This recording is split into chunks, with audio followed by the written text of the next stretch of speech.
शाहरुख खान बहुत बोर करते हैं। नसरुद्दीन शाह का एक पुराना इंटरव्यू वीडियो है, ये वायरल हो रहा है इस समय, और वो सीधे तौर पर न सिर्फ शाहरुख खान को कह रहे हैं वो बहुत बोर करते हैं, बल्कि वो अक्षय कुमार की तारीफ कर रहे हैं कि बिना गॉडफादर के, बिना किसी बड़े हाथ के, बिना किसी छत्र छाया के उन्होंने लगातार अलग अलग तरह की फिल्में दी हैं। अब नसीर साहब, जहां तक हम उनकी पॉलिटिकल सोच के बारे में जानते हैं, उनका झुकाव सीधे हाथ की तरफ नहीं है। और अक्षय कुमार जो हैं वो बदनाम हैं कि आप आम काट कर खाते हैं कि चूस कर खाते हैं। अभी उन्होंने संतरे का भी सवाल पूछा था महाराष्ट्र के मुख्यमंत्री जी से कि आप संतरे को खाते हैं या संतरे का जूस पीते हैं, क्योंकि वो नागपुर से आते हैं। तो इस तरह के सवाल पूछने के लिए मशहूर रहे अक्षय कुमार को, तो वो कह रहे हैं कि भाई अक्षय कुमार तो बड़े अच्छे हैं, और शाहरुख खान को वो कह रहे हैं वो बहुत बोर करते हैं। इससे एक बात तो ये समझ में आती है कि शायद नसरुद्दीन शाह ये कहने की कोशिश कर रहे हैं कि शाहरुख खान वैरायटी नहीं दे पाते हैं, हर फिल्म में शाहरुख शाहरुख ही लगते हैं। लेकिन ये जो है मामला समझ में आता कम है कि वो शाहरुख को बोर कहें और अक्षय की तारीफ करें। आप कैसे देखते हैं इसे? देखिए, नसीर जिस हाइट पर हैं एक्टिंग की, जो उन्होंने अपनी जगह बनाई है, तो वो कुछ भी कहते हैं तो सुने जाने जैसा तो है। अगर वो कोई ये स्टेटमेंट की तरह है शाहरुख खान के बारे में या उनकी एक्टिंग के बारे में उनका ये कहना कि but as an actor he is becoming boring, ये लाइन बहुत इंपॉर्टेंट है। और हम लोगों ने कई बार इस बात का जिक्र किया है, चाहे शाहरुख का मामला हो, इवन सलमान, आमिर को थोड़ा सा अलग रखते हैं, ये लोग अपनी फिल्म में कोई भी किरदार निभाएं, शाहरुख खान लगेंगे, सलमान खान लगेंगे। तो शाहरुख की जर्नी नो डाउट अक्षय की तरह ही है। वो भी आउटसाइडर हैं, उन्होंने आके मेहनत करके, स्ट्रगल कह लीजिए जो भी है, उन्होंने एक जगह बनाई है आउटसाइडर के रूप में। अक्षय ने भी वही किया है। लेकिन हाँ, अगर अक्षय की तारीफ कर रहे हैं नसीर, तो इस बात से हमको सहमत तो होना पड़ेगा, क्योंकि अक्षय को भी कोई गाइड करने वाला है। हालांकि अक्षय की स्थिति शाहरुख से बेहतर नहीं थी, मैं कहूंगा। शाहरुख तो बहुत बेहतर स्थिति में थे। अक्षय ने उनके मुकाबले काफी अनकंफर्ट वाली स्थिति से शुरू किया, और वाकई जिस वक्त वो शुरू में फिल्मों में आए थे तो लोग उनको कहते थे फर्नीचर है ये। मतलब मुझे अच्छे से याद है, फर्नीचर की तरह उनको कहा जाता था कि ना उनके चेहरे पे एक्सप्रेशन है, ना बॉडी लैंग्वेज, सिर्फ उनके पास एक्शन था। थोड़ा बहुत जो एक्शन फिल्में वो कर लिया करते थे, वो जूडो कराटे में एक्सपर्ट थे या जो भी थे उसमें, तो उस वजह से उनकी गाड़ी चली। लेकिन आप वाकई अगर ग्रोथ को देखें तो अक्षय कुमार की ग्रोथ दिखाई पड़ती है।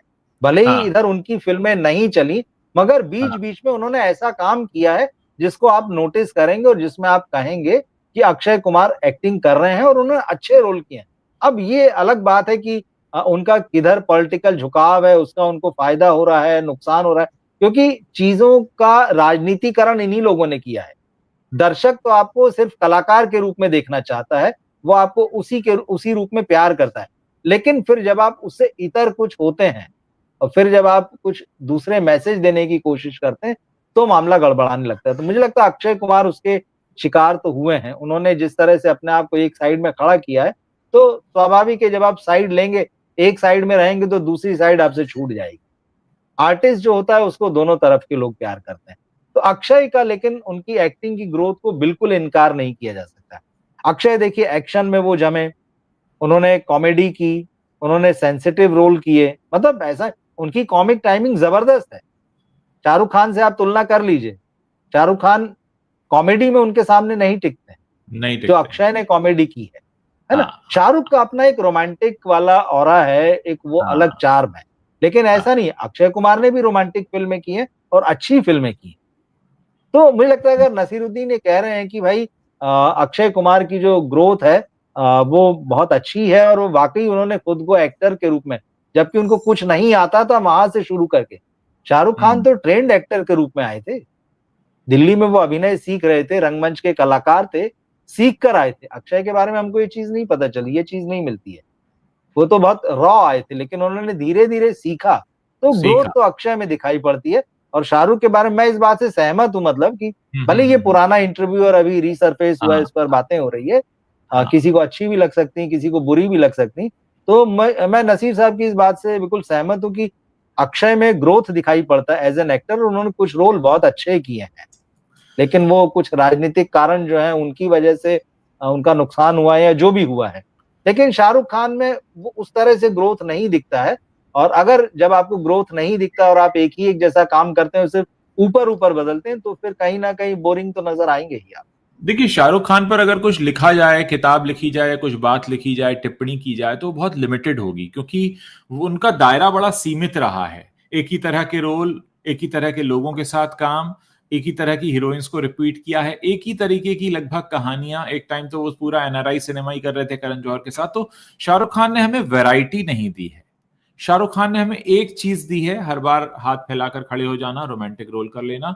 और ये बात बिल्कुल सही है कि अक्षय कुमार ने हमें काफी वैरायटी दी है। उनका मैदान बहुत बड़ा है, वो अलग अलग तरह से हमारे सामने आए हैं। भले हमने उनको नकली मूछ लगाकर पृथ्वीराज, सम्राट पृथ्वीराज का रोल करते भी देखा, जिस पर भी लोगों ने कहा कि भाई उन्होंने पूरी तैयारी नहीं की थी, लेकिन एट द सेम टाइम जो आपने कॉमेडी वाली बात कही वो भी उतनी सही है कि उनकी कॉमिक टाइमिंग बहुत अच्छी है, एक्शन वो बहुत अच्छा करते हैं। और कहीं ना कहीं मैं कहूंगा रियल लाइफ हीरो इमेज के मामले में वो शाहरुख खान से कहीं बेहतर हैं, कि अगर उन्होंने अपनी फिटनेस फ्रीक वाली इमेज बनाई और गलती से या जानबूझकर जो भी उन्होंने गुटके वाला ऐड किया, उसके बाद उन्होंने माफी भी मांगी और उस ऐड से वो हट भी गए, जो कि शाहरुख खान ने आज तक नहीं किया। जबकि वो अपनी इमेज तो शाहरुख खान जो बनाते हैं वो बनाते हैं। तो हाँ, डेफिनेटली शाहरुख खान बोर करते हैं, क्योंकि वैरायटी नहीं देते हैं। हर फिल्म में शाहरुख खान लगते हैं। जबकि नसीर ने जो कहा है अक्षय, वो वाकई अक्षय बहुत सारी वैरायटी लेकर आते हैं। अब देखिए, वो इंटरव्यू करने भी जाते हैं तो जनता के मनोरंजन का पूरा ध्यान रखते हैं। उनको मालूम है कब कहाँ आम गुठली सेब संतरा छीलना काटवाना है, उसका भी ख्याल रखते हैं। तो वो पूरी तरीके से एंटरटेनर हैं, ये हम कह सकते हैं। तो मैं अगली खबर की तरफ बढ़ूंगा, जो और भी ज्यादा डराने वाला स्टेटमेंट है, और वो अरशद वारसी की तरफ से आ रहा है, जिसमें वो कहते हैं कि बॉलीवुड ने अब रिस्क लेना छोड़ दिया है। तो ये तो बात खैर बहुत सच है, इससे तो कौन ही वो करेगा। अभी हम जो बात शाहरुख खान के बारे में कर रहे थे कि उन्होंने कभी रिस्क नहीं लिया, उन्होंने कभी ऐसा रिस्क नहीं लिया कि हम कुछ ऐसा वैरायटी दें। रिस्क लिया तो ऐसा लिया कि 5 साल घर बैठ गए, वो एक अलग चीज हो गई, लेकिन उसको रिस्क लेना नहीं कहते हैं। रिस्क वो होता है जो आप थोड़ा खेलते हैं और फिर उससे जूझते हुए आगे बढ़ते हैं। तो अरशद वारसी का हाल ही में इंटरव्यू हो रहा था, और उन्होंने सैयारा को लेकर उनसे सवाल पूछा गया, और ये सवाल उनसे पूछा गया कि भाई स्क्रिप्ट पर ध्यान नहीं देता है बॉलीवुड। तो उन्होंने कहा कि भाई ये जो बॉलीवुड है इसने अब रिस्क लेना छोड़ दिया है। तो ये तो मुझे लगता है कि बिल्कुल 100% सही बात है। आप इस पर क्या पॉइंट ऑफ व्यू रखते हैं रवि जी? नहीं, ये बिल्कुल ठीक बात है। बॉलीवुड ने तो रिस्क लेना छोड़ दिया है। इसमें प्रोड्यूसर्स भी शामिल हैं, इसमें एक्टर्स और डायरेक्टर्स भी शामिल हैं। ऐसा नहीं है हाँ, कि अगर अरशद वारसी एक्टर हैं तो वो खुद को इससे अलग रख सकते हैं। एक्टर्स का भी वही हाल है, वो भी सेफ जोन में खेलना चाहते हैं, सेफ जोन में चलना चाहते हैं। और ये तो बिल्कुल सही है कि बॉलीवुड जो है वो भेड़चाल पे चलता है। जब से स्त्री हिट हुई है, पिछले 3 साल में आप देख लीजिए, बॉलीवुड में अगर प्रोड्यूसर्स किसी चीज की सबसे ज्यादा डिमांड करते हैं, यार हाँ, कोई हॉरर कॉमेडी का सब्जेक्ट ले आओ। यस, कोई उनको नया सब्जेक्ट पिच कर, अरे नहीं यार हॉरर कॉमेडी ले आओ। हाँ, ओटीटी पे चले जाइए तो कोई अंडरवर्ल्ड की या जो गैंगस्टर्स की कहानी है वो ले आओ। कोई अलग नहीं चाहता है कुछ भी करना। ऐसे में यही होता है कि जो इसमें इन्होंने कहा है अरशद ने, सैयारा जैसी एक फिल्म आती है। आज का जो दौर है, आप साउथ की फिल्मों का भी बहुत असर है जो हमको हिंदी में दिखाई दे रहा है। एक्शन से भरपूर मार धाड़ वाली फिल्में, हीरो को लार्जर देन लाइफ दिखाना, यही चल रहा है और कुछ नहीं चल रहा है। लेकिन ऐसे में एक सॉफ्ट सी लव स्टोरी आती है, एक नया लड़का है, एक नई लड़की है, दर्शक उसको हाथों हाथ ले लेते हैं, क्योंकि उसमें चेंज था, क्योंकि उसको थोड़ा एक सिंसियरिटी के साथ बनाया गया था। उसमें एफर्ट डाले गए थे कि हाँ ये फिल्म जो है इसको कुछ, हालांकि हर फिल्म में एफर्ट डाला जाता है ऐसा नहीं, लेकिन इतने सब के बीच में जब माहौल जो चल रहा है उससे अलग हम कुछ दे सकें। तो वो जो अलग होना था इस फिल्म में, वो सबसे ज्यादा काम आया। उसके म्यूजिक ने काम किया, फ्रेश चेहरों ने काम किया। हम बार बार देख रहे हैं, हम काफी समय से बात कर रहे हैं, 25-25 30-30 सालों से जमे हुए हीरो हैं, वही वही है, वही वही है। लेकिन अचानक फिर, या फिर उसके बीच में आप देखते हैं बहुत सारे नेपो किड्स आते हैं, पर एक चेहरा आता है जो फ्रेश लगता है आपको। हालांकि वो भी एक नेपो किड है, लेकिन उसके साथ जो एक्ट्रेस आती है वो एक बाहर से है। उसके चेहरे में एक थोड़ी सी मासूमियत भी है, कहानी में वो फिट है। ये चीज हम बार बार देख रहे हैं कि सिनेमा में जिधर इस तरह की जो कास्टिंग हो रही है आजकल, भले ही कास्टिंग डायरेक्टर्स आ गए हों, लेकिन वो कास्टिंग डायरेक्टर नीचे कास्टिंग करते हैं। ऊपर का जो लाइनअप होता है वो तो प्रोड्यूसर डायरेक्टर खुद ही फाइनल कर लेते हैं। और कई बार हीरो खुद ही प्रोड्यूसर होता है, तो अब उसको तो क्या कास्ट करोगे। लेकिन यहाँ पर एक अलग तरह का चेहरा जो है, जो कहानी में एकदम सही लग रहा था, वो नजर आता है। तो ये फ्रेशनेस जो है, ये नयापन, और इसको रिस्क बोल सकते हैं कि भाई जिस वक्त चारों तरफ एक्शन फिल्में बन रही हैं, लार्जर देन लाइफ हीरो बनाने की कोशिश हो रही है या फैंटेसी सिनेमा देने की कोशिश हो रही, ऐसे में एक रियल लाइफ के नजदीक लगती हुई एक सिंपल लव स्टोरी लेकर आते हैं, जिसमें कोई बहुत ज्यादा उतार चढ़ाव नहीं है, एक सिंपल जर्नी है। तो दर्शकों ने उसको हाथों हाथ लिया, एक्सेप्ट किया। तो बेसिक चीज यही है इसमें कि आपको रिस्क लेना पड़े, और सिनेमा हमेशा से रिस्क रहा है। जब आप फॉर्मूले पे फिल्म बना दें तब भी रिस्क है। फॉर्मूले पे फिल्म बनाने का मतलब ये नहीं कि चली जाने वाली है। एक पुष्पा बन गई, उसका सीक्वल बन गया, तो आप बार बार अगर साउथ वही पेश करेगा तो हिंदी का दर्शक ठुकरा देगा उसको। अब एक एनिमल बन गई है, वो दूसरी धूर अंधर बना रहे हैं, तो धूर अंधर चलेगी कि नहीं चलेगी किसी को पता ही नहीं है, धूर अंधर का क्या बिल्कुल होगा। तो बात बिल्कुल सही है। और अरशद वारसी ने अपने करियर में भी एक रिस्क लिया था जब वो साइड हीरो बनकर आए थे संजय दत्त के साथ, और वो कामयाब रहा था उनका काफी। हालांकि बहुत ज्यादा नए आयाम नहीं ले पाए हैं अरशद वारसी, हालांकि बहुत अच्छे डांसर भी हैं वो, और ये बात उनकी निकलकर बहुत कम आ पाई है। जैसे जितना अच्छा वो डांस करते हैं, जितने अच्छे वो डांसर हैं, लोगों ने पर्दे पर उनके डांस को उतना अभी तक नहीं इंजॉय कर पाए हैं।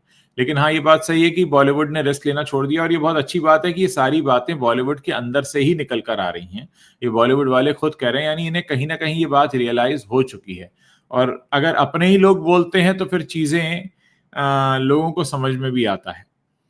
हमारे कुछ नए दर्शक भी जुड़े हैं कनाडा से, जो इशमीत सिंह हैं, वो कह रहे हैं कि हमें रोज सुनते हैं। बहुत बहुत शुक्रिया, आप रोज सुनते हैं तो इस थैंक यू। वीडियो को आप शेयर भी किया कीजिए। अगर आप रोज जुड़ रहे हैं तो बहुत अच्छी बात है। आपने शायद कमेंट पहली बार किया है, इसलिए मैंने आपका कमेंट यहाँ पे शेयर किया है।